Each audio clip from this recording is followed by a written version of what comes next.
السلام عليكم ورحمة الله وبركاته. وعليكم السلام ورحمة الله.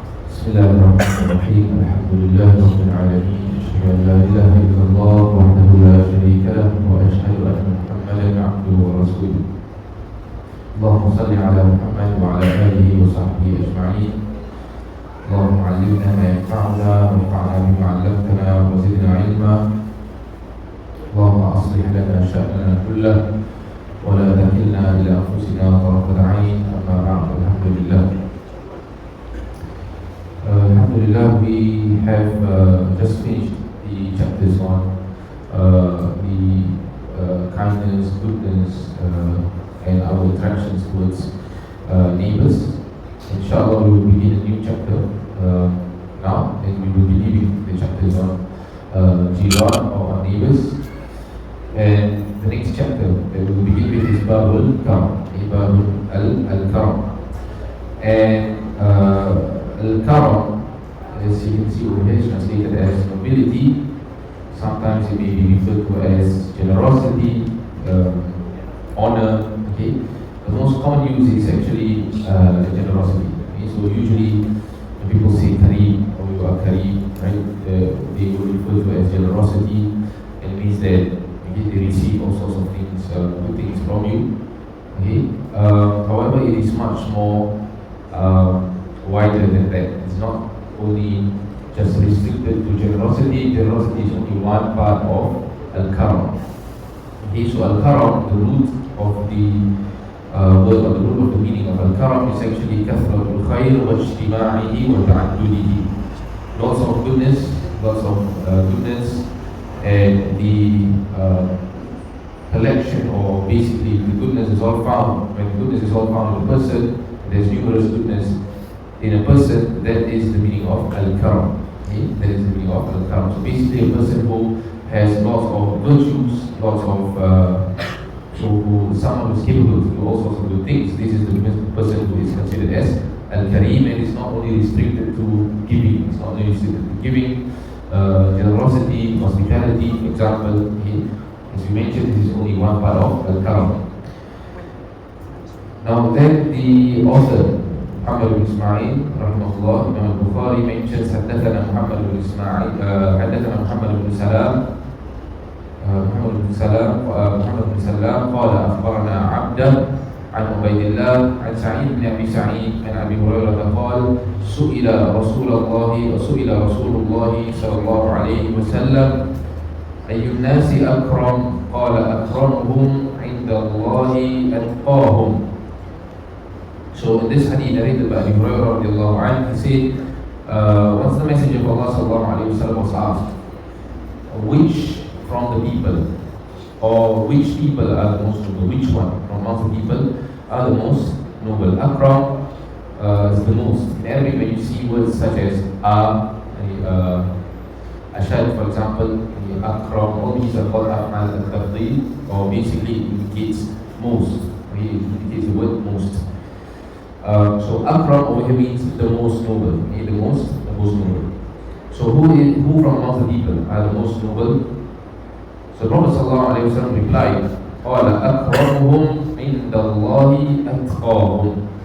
The most noble from amongst them in the eyes of Allah. عند Allah is the CC Allah. You believe. So usually translated in the eyes of Allah means that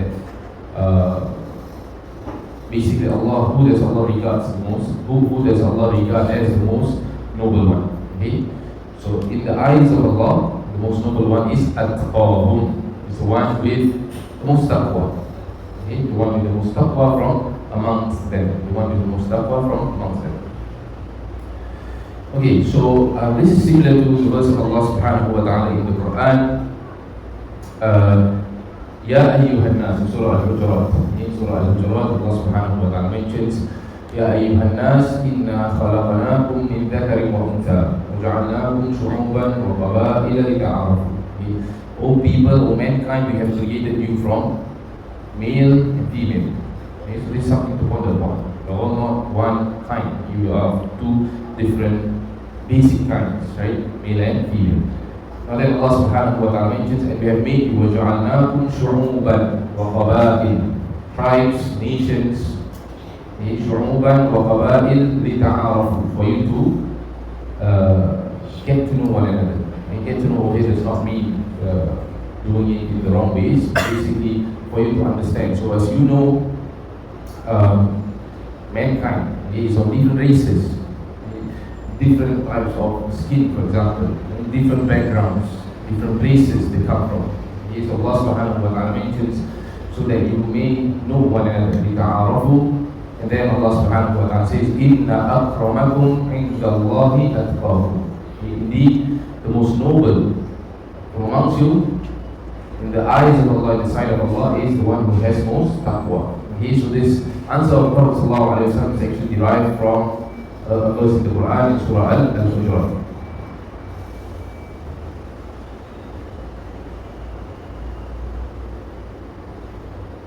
Okay, Surah Al-Hujurat, verse number 30. Ya ayyuhan nasu, inna khalaqnakum min dhakarin wa untha wa ja'alnakum shu'uban wa qaba'ila lita'arafu, inna akramakum 'indallahi atqakum, inna Allaha 'alimun khabir. And then Allah subhanahu wa ta'ala ends the verse with, indeed Allah is the Alim, knowing and acquainted. Alimun khabir. So this gives an indication that Allah subhanahu wa ta'ala knows who is the one who is the most noble. Okay? And Allah subhanahu wa ta'ala mentions, again, this indicates that people in nobility are of different ranks, and the most highest rank amongst them is the one, they are not at the same level, they are not at the same rank, so the highest one is the one who has most taqwa, or basically the most, the one who has most taqwa from amongst them. So now there is a need to know the meaning of taqwa, and the best definition for taqwa, which has been praised by many scholars, is the definition of the scholar Ustādh bin Habib. Ustādh bin Habib, he is from amongst the fuqaha al-tabi'in, he is the scholars of al-tabi'in or al-tabi'in, mentions taqwa Allah, he al-amal bi ta'atillah, he is to act upon obedience to Allah, or basically to do the acts of obedience that Allah subhanahu wa ta'ala has commanded you to do. And ala nurin min Allah, upon light from Allah, ala nurin min Allah, raja'a thawabillah, in the hope of reward from Allah, wa tarku ma'asiyatillah, to abandon the ma'siyah or the sins towards Allah, ala nurin min Allah, upon light from Allah, khifata adabillah, in fear of the punishment of Allah. Okay, so this is the best definition, or the best basically Melayu? Sorry? Bio? The guy Ustādh bin Habib, sorry, yes, Ustādh bin Habib. So he's from the scholars of the Tabi'in. And many scholars praise this definition of taqwa. So you can see over here that taqwa goes back to three main things. That what is required is to do what is commanded, to do what is told by Allah subhanahu wa ta'ala, and to leave and to abandon what has been prohibited by Allah subhanahu wa ta'ala. This is the first main thing. And the second one is that there must be knowledge in all these things, what you do and what you keep away from. Okay? Because in the definition it says, ala nurin min Allah, upon light from Allah. This is what it means by upon light from Allah. It means that you are upon knowledge, you know what you are doing. You're not just blindly following others around you, or your culture, or what you see on YouTube, for example, but you really know that it is from Allah subhanahu wa ta'ala, it is really from the Messenger of Allah sallallahu alaihi wasallam. So this requires seeking knowledge. Okay? This requires seeking knowledge. And there must be hope and fear. Okay? There must be hope and fear as well. Hope in the rewards of Allah and fear from the punishment of Allah subhanahu wa ta'ala. Okay, of course what I'm saying over here is very simple, it's like a simple definition. But what is more important is that when we want to pursue taqwa, okay, are we really, we must ask ourselves first.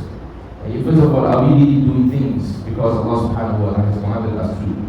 So let's say for example you are doing things which are supposed to be from the religion of Allah subhanahu wa ta'ala. You ask yourself, are you doing it just because, there are good people around you, for example, and just because the situation calls you to do it?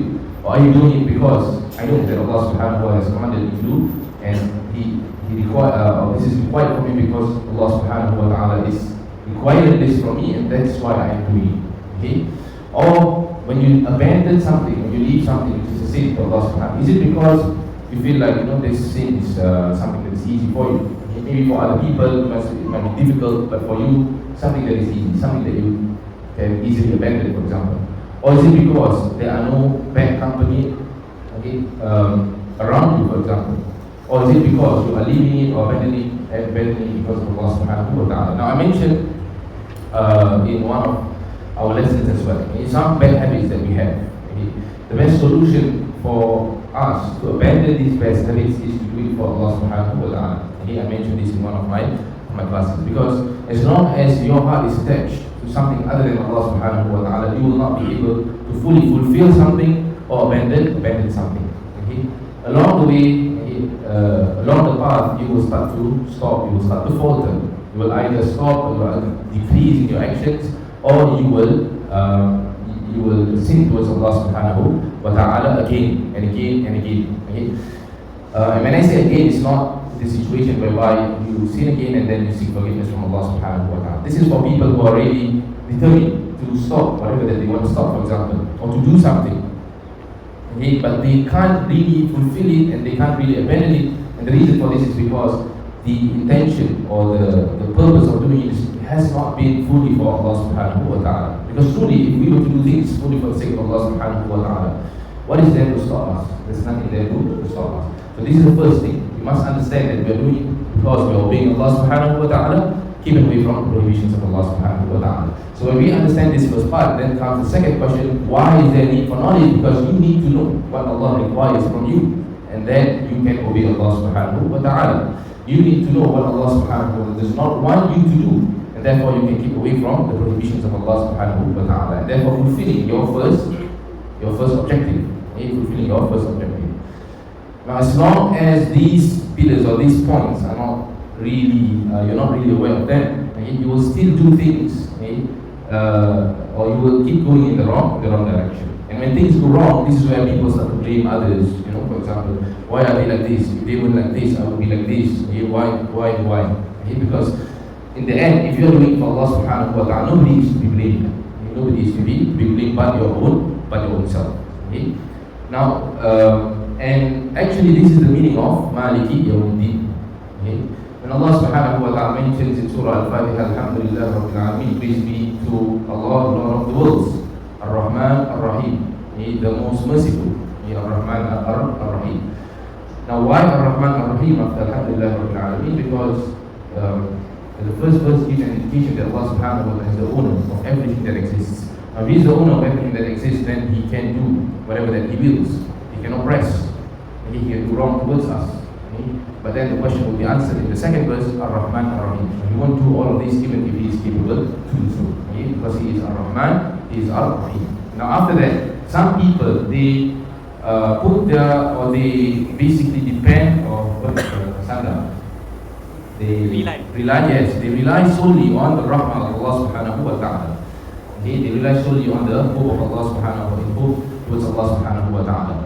Then they reach to a point whereby they would say, for example, as long as the heart is good, so no matter what they do, you can be the most evil person, for example, or you can do the most evil things. As long as you are good and your heart is good, Allah subhanahu wa ta'ala will recognize and Allah subhanahu wa ta'ala will understand, because He is Ar-Rahim. Now this is a mistaken understanding of the true rahmah of Allah subhanahu wa ta'ala, because after that Allah subhanahu wa ta'ala says Maliki Yawmuddin, the owner of the day of Ad-Din. What is Ad-Din? What is Ad-Din? Anybody knows? Death? No, that is Ad-Din. Yes, Ad-Din. Din, yeah? Judgment? Okay. One of us says judgment. Judgment, yeah? One of us says recompense. No, the normal religion, yes. Okay. So another one of us says judgment and recompense. Okay. So first of all, we go back to the meaning of a deen, which is normally known by people, which is religion. Deen al-Islam, religion of Islam. What is the religion of Islam based upon? It is based upon yes, submission to Allah, but the concept, one of the main concepts in the religion is sorry, I can't hear you. Amal Salih. Yes, okay, Amal Salih. So when you do a righteous deed, okay, one of us say righteous deed. When you do righteous deed, what do you get in return? What kind of ajr? What kind of reward? Double, lesser? What kind of reward would you get? Equal reward. Equal reward. What you do, that is what you will get. If you don't do it, then you will get as well. You get the punishment in equal quantity, basically. Okay? And this is actually the concept of religion. And that's why the other meaning for a deen is actually what our brother mentioned here, recompense. Balasan. Okay? Because the concept of religion is recompense. What you do, that is what you will get from Allah subhanahu wa ta'ala, either in this world or the hereafter. That is the main concept of the religion. It's based on